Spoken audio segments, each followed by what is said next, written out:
ஜெயந்தியோட தங்கச்சி எப்படியாவது அவளை ஜெயிக்க விடாமல் பண்ணணும். அப்போ தான் வந்துட்டு நம்ம சித்ராவோட அம்மாவோட சேர்ந்துட்டு இவளை வீட்டை விட்டு துரத்த முடியும். ஏன்னா அவங்க மேலே காண்டாயிட்டாங்க. இவ தோத்துட்டான்னா அவங்க பண்ணி கஷ்டப்படுறதை பார்த்துட்டு அதனால் இவளை தோற்க வைக்கணுன்ற மாதிரி பிளானாக போடுறாங்க. இன்னைக்கு பெரிய ஆள்றி என்னமோ நினச்சவங்க அப்படின்னு அவங்க அம்மா சொல்லிட்டு இருக்கிறாங்க. அப்புறம் அவங்க சிரிச்சுக்கிட்டே இப்போ பார் நான் என்ன பண்ண போகிறேன்ட்டு நீட்டாக ஒரு குச்சி எடுத்துக்கிட்டு போகிறாங்க. இங்கே கஷ்டப்பட்டு தண்ணி எடுத்து ஊற்றிட்டு இருக்காங்க இந்து. அப்போ இவங்க போயிட்டு ஒரு இடத்துல மறைஞ்சிட்டு அந்த நீட்டு குடிச்சு அவங்க போகிற வழியில் நீட்டிகிட்டு இருக்காங்க. இதை சரியாக நோட் பண்ண மாட்டேங்கிறாரு நம்மளோட ஹீரோ. அவர் பாட்டுக்கு அமைதியாக உட்காந்துருக்காரு. அப்போ இந்து குடம் எடுத்துகிட்டு போகும்போது அந்த இதில் தடிக்க கீழே விழுந்துடுறாரு.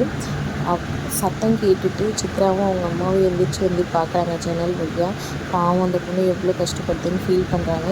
சித்ரா வந்துட்டு பாவம் ஹெல்ப் பண்ணலாமா, எனக்கு அது என்ன கஷ்டப்படுறாங்கன்னு சொல்லி அதெல்லாம் ஒன்றும் தேவையில்லை, நீ ஒரு வாட்டி பேசுனதே போதும், முன்னாலே அவங்களாலே இவ்வளோ கஷ்டம் நடக்குது, அமைதியாக போய் தூங்குடி அப்படின்னு சொல்லிட்டு கூட்டிகிட்டு போயிடுறாங்க.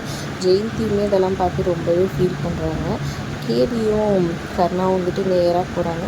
போயிட்டு சிஸ்டர் நான் என்ன ஹெல்ப் பண்ணிட்டோமா அப்படின்னு சொல்லி கேட்க அதெல்லாம் ஒன்றும் வேணாம், எனக்கு நானே பார்த்துப்பேன், எனக்கு தெரியும் பார்த்துக்கிறதுக்குன்ற மாதிரி இந்து சொல்லிடுறாங்க. அதனால் சரி வாடா போகலான்னு சொல்லிட்டு போய் உட்காந்துக்கிறாங்க. இப்படி தாண்டா அவள் பண்ணுவா திமிரு பிடிச்சவ, ஆனால் காலைக்குள்ளே எங்கேருந்து சரி பண்ண முடியும், இப்போவே கையை காலை கீழே எல்லாம் போட்டு இப்படி இது பண்ணிகிட்ருக்கா, எங்கேருந்து கொஞ்சம் கூட நிரம்ப பண்ணாங்க தொட்டின்னு சொல்லிட்டு கர்ணா சொல்லிகிட்ருக்காரு.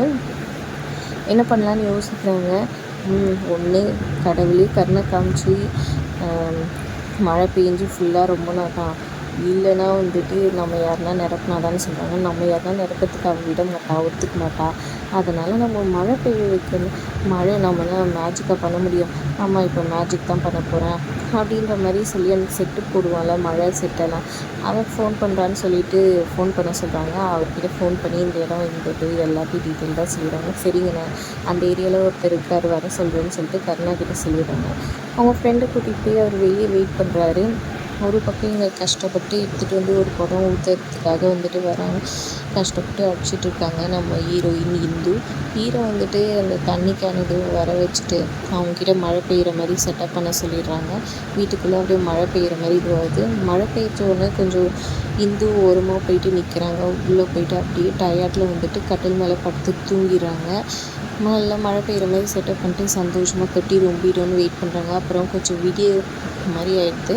அப்போ பேப்பர் போடுறவங்க இவங்கெல்லாம் போகிறப்போ வந்துட்டு என்னப்பா மழை செட்டப்பா, என்னது இது வீட்டுக்குள்ளேயே இதெல்லாம் பண்ணிகிட்ருக்கீங்க, எதுக்காக இதெல்லாம் சொல்லி கேட்டுட்ருக்காங்க. இதை பார்த்தா அவங்க ஃப்ரெண்டு கர்ணாவோட ஃப்ரெண்டு, இதுக்கு மேலே இங்கே வெயிட் பண்ண வச்சோன்னா நம்ம மாட்டிப்போம்னா எல்லாருக்கிட்டேயும் இவங்களுக்கு காசு கொடுத்து அனுப்பிச்சுன்னு சொல்கிறாங்க. தொட்டி இன்னும் ரொம்ப லேடான்னு சொல்கிறாங்க. அது அந்த பொண்ணு வந்து பார்த்துக்கோம், இல்லைன்னா நம்ம ஏதாவது பண்ணலாம் அப்படின்ற மாதிரி பிளான் பண்ணி அவங்ககிட்ட காசு கொடுத்துட்டு அனுப்பிச்சி வச்சிடுறாங்க. இப்போ தொட்டி எப்படி நிரம்ப போகுது, இந்து வந்துட்டு நிரப்பி வைப்பாங்களா இல்லை யாராச்சும் ஹெல்ப் பண்ணுவாங்களா, கர்ணாவே வந்துட்டு தண்ணி ஊற்றி வராரு என்ன இதுன்றதை அடுத்த எபிசோடில் பார்க்கலாம். வீடியோ பிடிச்சிருந்தா லைக் பண்ணிக்கோங்க. தேங்க்ஸ் ஃபார் வாட்சிங்.